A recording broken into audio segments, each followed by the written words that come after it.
ఈ దావీదు కీర్తనలో ఒకటో వచనంలో యెహోవా నా కాపరి, నాకు లేమి కలగదు. యెహోవా మన కాపరి, మన కాపాడేవాడు. ఆయన మేపేవాడు. ఆయన గొప్ప కాపరండి, ప్రధాన కాపరి, ఆత్మల కాపరి, నిత్య కాపరి. ఈరోజు నా జీవితాల్లో ఎటుపోతుందో నా బ్రతుకు, నా జీవితం, నా కుటుంబం, నేను చేసే వాటిలో విశ్వాసంలో ముందుకు సాగలేకపోతున్నాను అని మన జీవితాలు అభ్యంతరాలు, సమస్యలు, ఏం చేయాలో అర్థం కాని అంతు చిక్కని సమస్యలో ఉన్నావా ప్రియ స్నేహితుడు, సోదరి? దావీదు భక్తుడు అంటాడు, యెహోవా నా కాపరి, నాకు లేమి కలగదు. ఆయన మనతో ఉంటే ఏ కొరత ఉండదు. పచ్చిగల చోట్ల ఆయన పరుండు చేస్తూ శాంతికరమైన జలముల యొద్ద నడిపించేవాడు.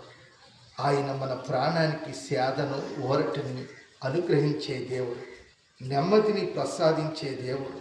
ఒక్కొక్కసారి గాఢాంధకారపు లోయ లాంటి పరిస్థితులు వచ్చినా ఆయన మనల్ని నడిపిస్తూ నీతి మార్గంలో ముందుకు సాగుతాడు.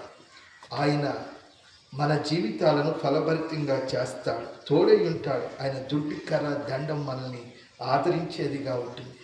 మన జీవితంలో ఆత్మీయమైనటువంటి సమృద్ధి లేనప్పుడు పరిశుద్ధాత్మకు సూచనగా ఉన్నటువంటి నూనెతో తన భక్తుడిని ఎలా అభిషేకించాడో తల అంటి ఉన్నాడు. మన జీవితాలను కూడా అభిషేకించబడాలి అని అంటే, దీవించబడాలంటే, మన బ్రతుకు దినాలన్నీ కృపాక్షేమాలు పొందుకోవాలంటే ఈరోజు మనము దేవునిని కాపరిగా, దేవుడుగా, రక్షకుడిగా అంగీకరించి ఆయన మార్గంలో, ఆయన వేలో, ఆయన ఉద్దేశ ప్రకారంగా మనం జీవిస్తే మన జీవితాలను, కుటుంబాలను దేవుడు ఎంతగానో ఆశీర్వదిస్తాడు.